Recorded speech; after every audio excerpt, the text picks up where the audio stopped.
Hello everyone, it's DuckFeden07 and we are playing Preordain Zoo again. So this list I recently made proved to be very good at the moment, and a lot of players did well with it. There are multiple 5-0s in the multiple reports of trophy leagues, good challenge results. I got from the paper tournaments, some reports also. So deck is overall doing very good. Tarmogoyf is finally doing a bit better in this list thanks to the Preordain. Previously, only choice you could do to make you could have to make Goyf playable was Mishra's Bubble, but Mishra's Bubble kind of didn't have any other use except that, so those lists weren't very optimal. But Preordain helps you grow Goyf for 1 mana, but also finds another card you need to further grow it, or just some not to put another threat on the field, stuff like that. So it really works well. So um, without further ado, because we already have a previous video doing some talk about the decklist, we are going to go through the gameplay and see how it went. Okay, I played 3 leagues recently total. All of them went 4-1. So I got to say the deck felt very good. Um it was better than in a long time, and I was able to started first here. I was able to connect with the Ragavan, passing the turn, holding the stubborn denial. Opponent goes for the Ragavan dash. I let this happen. Unfortunately, they find my Wild Nacatl to block the Ragavan. But Preordain helped me find Scion of Draco, which enabled me to connect with Ragavan again, because now my Ragavan had the first strike, and also it was a good blocker for their turn. Opponent goes for the Foundry, tries to resolve the Teferi, but I had the Stubborn Denial, which was pretty important here. Now I find Leyline Binding to connect again with Ragavan, playing their Aggro Spellbomb, putting Jegantha to hand, and still holding 1 mana for the Ether Spellbomb on their turn. So they go for a dash, find the Moxamber, and concede the game. That was it. Okay, let's check out game 2.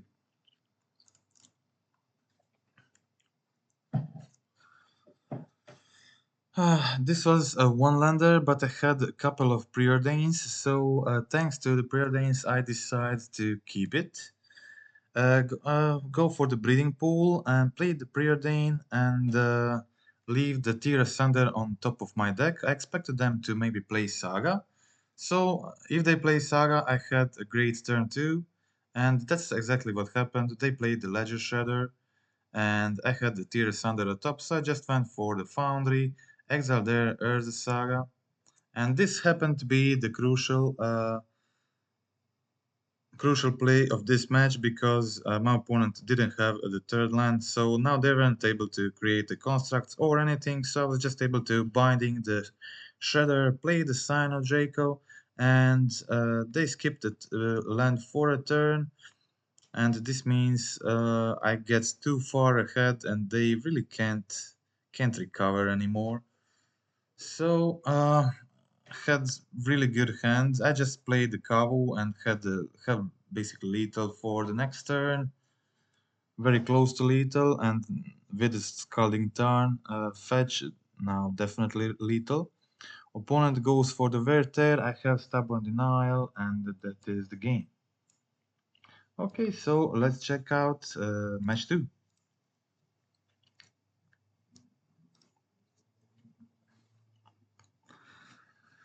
I had to mulligan this one, and I kept mediocre 6, and decided to go for Wild Nacatl and on turn 1, and just spend the turn 2 playing a tap trial. So I just played my tap trial. I make Nacatl a 3/3.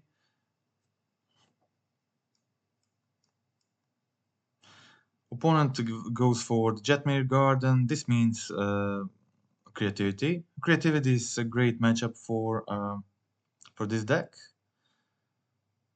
So I play my Goyf unfortunately as a 1-2 at this point, but I have opportunity to try to make it a bit bigger before it actually attacks. So my opponent bounces the Wild Nacatl at this point, and I bolt their Teferi to grow my Goyf, attack them for 3 damage. They go for a Fable, and I have 6 damage on the field, and they're on 6, so I just decide to go for the double binding end of turn, kill both of their blockers, and that was the game. They didn't have a removal for my creature, so that was game 1. Let's check out the game 2.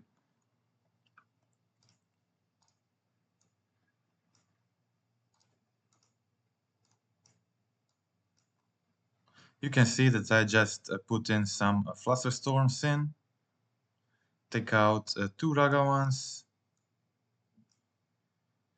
1 Preordain, 1 Goyf, that's it. So just used a couple of Flusterstorms.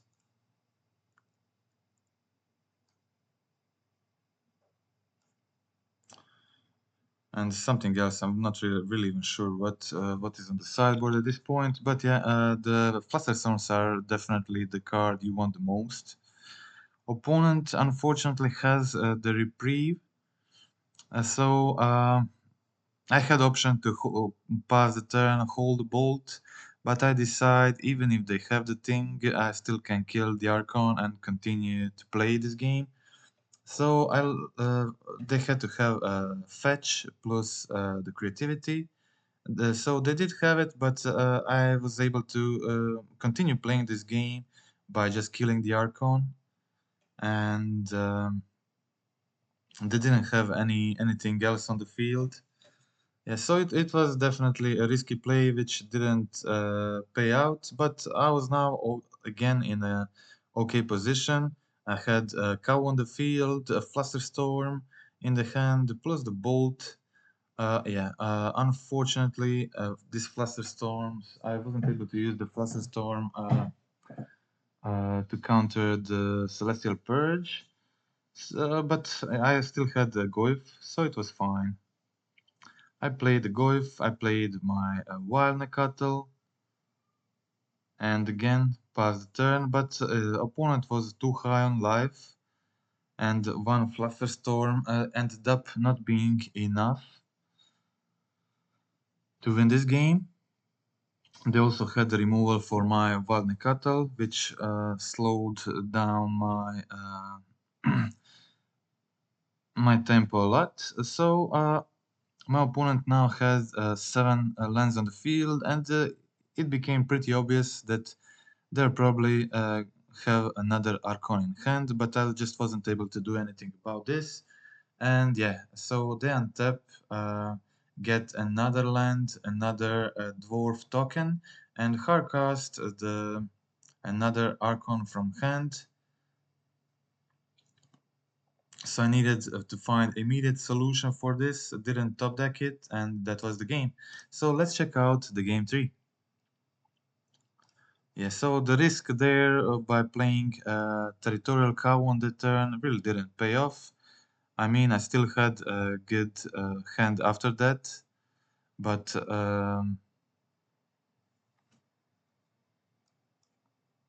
opponent had a bit better draws, and that was it. So started off with the turn 1 Ragavan. Opponent has a response, so I go proceed with the turn 2 Kavu.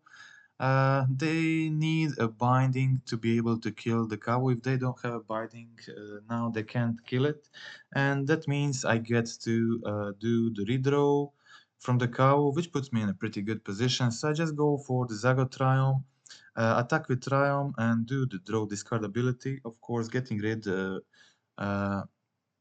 of lands from my hand. I find a Preordain, which is pretty good. I can't cast it right now because they can play it a fairy on their turn, which will be pretty bad. So I had to hold the Stubborn Denial up, but my opponent doesn't have the fairy. They also don't have a land, which at this point puts them just too far behind. Um, I put Tribal Flames on top and decide to resolve. I decided to use the Stubborn Denial this turn because if they played the Fairy or something, so I have the Binding plus Flames, but opponent untaps, don't have another land, and that is the game. Okay, so let's check out the next match. We'll save the loss for this. This was a 4-1 league, so we'll save the loss for the last game. Again, playing first, starting off with the Ragavan. Opponent doesn't kill the Ragavan straight away. Maybe because of the Sacred Foundry, they thought I'm not playing counter spells. But I have the Stubborn Denial here to ensure my Ragavan connects, and then play turn 2 Tarmogoyf. This was actually a list from my channel. They were playing my Grixis build. I was playing first and had a pretty good hand. Double Tarmogoyf here. I decided to use the Tribal Flames to kill the Arcanist because they had a push in the graveyard I really needed to get rid of it. Then post-combat I played the Preordain, finding the Stubborn Denial. So now my opponent was on 9 life and needed to find some solutions. They do find the Drown Luck to kill one of the Goyfs, which was pretty good. But I play the Preordain and find the Tribal Flames, and this was exactly the situation when Preordain was great. A lot of times like this, it just found me that spell I need to win the last 3 damage, last 5 damage or whatever. I had a Stubborn Denial in hand, but my opponent has Bowmasters to jump, go for a few turns. They also play the Arcanist, which means I can be in a trouble if I don't find a solution, but I get another Tribal Flames from the top to finish this, so that was it. It was a pretty good hand, and Tribal Flames from the top 2 times really helped to solve the game. So I had a double Scion, and then always in this situation I wait for turn 2, just play the Scion. I think when you have the Scion is very good, especially in this matchup. And if you have opportunity to go for a turn 2 Scion, I think you got to go for it. It's even better than Kavu in this matchup because opponent plays Fatal Push plus Dress Down. So Scion is probably the best threat here. They have Terminates on the sideboard and they find one. So I go for a Wild Nacatl plus another Scion. Opponent bolts the Nacatl, and yeah, so now they needed to find a solution for this Scion, which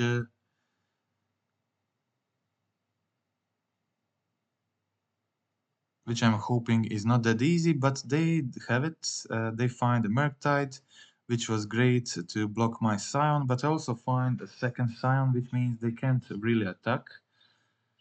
Because I can double block with the Scion, and they already used one of the Terminates, so they need to dig for a second. I only had one red-white mana at this point, so I decided to go for a Territorial Kavu. This turn, my opponent still, yeah, they have the Spell Pierce, but I was able to resolve the Chain to the Rocks. This was also one of the reasons why I was considering Stubborn Denials for this list instead of the Pierces. It is better in the late game. Pierce is slightly better in the first few turns. But yeah, so I'm still thinking about this, but I'm going to soon to update the Grixis list, and this is one of the cards I'm thinking about, maybe doing the Stubborn Denial instead of Pierce, but I'm still didn't decide it. and they didn't wasn't able to find deal with this many Scions without Murktide, so that was it.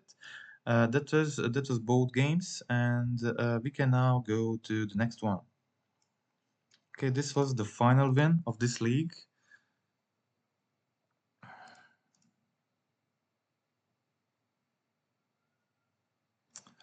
I had double Bolt, double Ragavan playing second.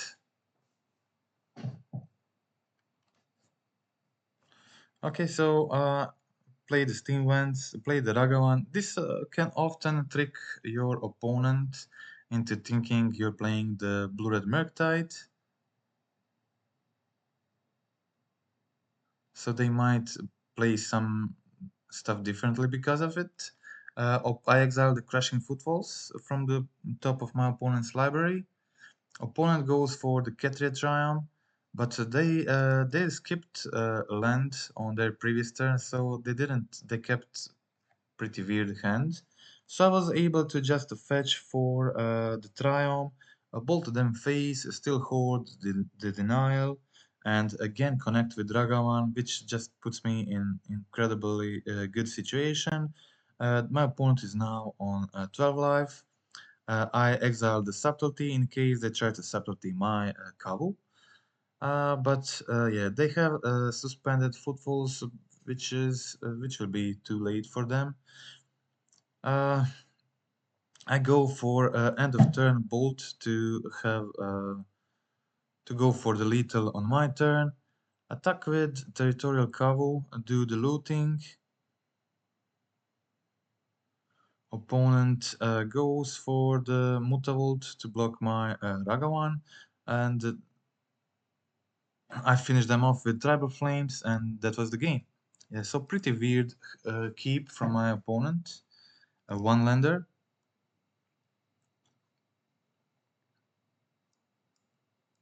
Okay, so game 2, I kept the hand without any hate, so absolutely no Rhinos hate. I think this deck can fight against them with just regular hands. And I had Goyf, Scion, Preordain, Tear Asunder, solution for a lot of things here. So I decided to go for another blue source, Steam Vents, and with planes in my hand, that is the full domain. I top deck Kavu and decide to go for a Kavu here. So in case they don't have the outburst, they have to use 2 cards to get rid of my Kavu, which is exactly what happened. And then I was able to play the Goyf, which was bigger than their Rhino, and also Scion. So even if they play more Rhinos, I still can Flames one, play another Scion for blocks, play the Preordain. I put both of my cards on a bottom and pass the turn holding the Stubborn Denial.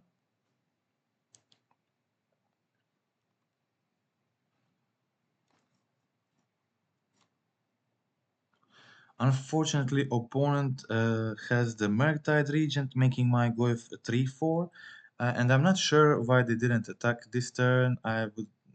They should have definitely attacked this turn. And now I Tear Asunder their Murktide, which made my Goyf 4-5 again. So their suspended footfalls were not resolving yet, and they didn't have much in their hand at this point. I top deck another Explosives with a Stubborn Denial in my hand as a backup, and another Scion of Draco as a very good clock. So I just decide to keep Explosives for their turn, plus another Stubborn Denial if needed, so they resolve the Rhinos. I kill all of those with my explosives, which puts my opponent in a really bad situation. And yeah, I have very close to lethal on my turn too. And my Goyf has trample, so I just go with everything. I trample with Goyf for 3 damage and finish them off with a bolt with Stubborn Denial backup. And that was the game. Okay, so that were all the wins in this league. We'll now watch the last match, which was my only loss in this league. I started second here, and I was playing against Proves. Proves is traditionally favored to win against Zoo, but it's also really dice roll dependent, similar to the Burn matchup. And they started off really good with a Cispir on 1, a Preordain 2. I had really mediocre hand, so I just passed the turn and just tried to preserve as much life as possible and getting rid of these Cispir. Opponent has the Sprite Dragon and the Mutagenic to immediately attack for 4, and now I was able to, I decided to go Dash Ragavan, see if I can find something of the library. I did find the Mishra's Bubble and find the Scion to block their Sprite. Unfortunately, another bad row for me, another land. This is definitely not what I needed. I go for Ragavan Dash, but opponent has a Mutagenic to kill my Ragavan and protect their Soul Scar. So now their Sprite Dragon was too large. So I had terrible draws, 4 lands in hand, and that was it. They got me in the game 1. It was just a mediocre keep with the 2 Scions, nothing else, and I didn't draw into nothing much, just more lands and few semi-usable spells. And yeah, okay, so game 2 I started with Wild Nacatl on turn 1 and double Goyf. Goyf wasn't good enough for me to play it immediately on turn 2, so I decided to go Flames, the Soul Scar, attack for 3, then hold the Goyf for the next turn. I had a misplay in this league. I had a misplay there. Opponent goes for the Sprite Dragon. They didn't have much at this point because they didn't attack, and I should have played the Hearse, but instead I decided to play a second Goyf plus Sylex. I also probably wasn't a good I should have boarded in the explosives, but maybe Sylex wasn't really necessary. It wasn't a good top deck at this point. If I played the Hearse now, they would be forced to stay back with one of their creatures because I would have the lethal, or they would just not be able to do what they did because they lost one life there with the Fiery Islet and lost another life with the Tarn. So I was forced to block here the Soul Scar, and opponent ended up having a bolt on for my Goyf. If this was a Hearse, they wouldn't be able to do this because I would force them to. I would have Hearse as attacker, and I would have lethal. This way, opponent survives on 1 life, and they have lethal with the Sprite Dragon. Can't survive that, so that was it. Okay, so yeah, so this deck is you can in a reasonable amount of time start playing it very well, but as you can see, really small decisions can be very impactful in a deck like this. So you really got to do these tiny things right. Even this kind of play that doesn't seem like it matters at the moment, it can be very impactful and be the difference between win and loss. So this is definitely a deck that has that kind of small decisions which can be really impactful. You do it early and they end up winning you or losing you the game. Okay, so that's it. So list is unchanged from last time. I really like it. Got a lot of reports from other players doing good with it. I'm still considering some changes. Goif has been okay. It is better than it was ever before in the zoo lists, but also sometimes it's not big enough, it's not good enough, and it really can take it's easy to get him to 3-4, but kind of hard to get him larger than this.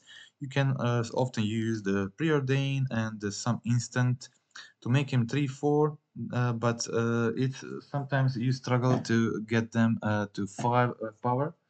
So I'm still considering Nishoba Brawler and Orcish Bowmasters in this slot, but for now I'm continuing with the Goyf because it has been good enough, and still the matchups on MTGO are slightly into the Goyf's favor over other options. So for now, Goyf it is. At least in my videos, and that's it for now. Thank you for watching so far, and friendly reminder to click like, click subscribe, comment in the video, especially if you have game experience with this list. And that's it for today. Goodbye.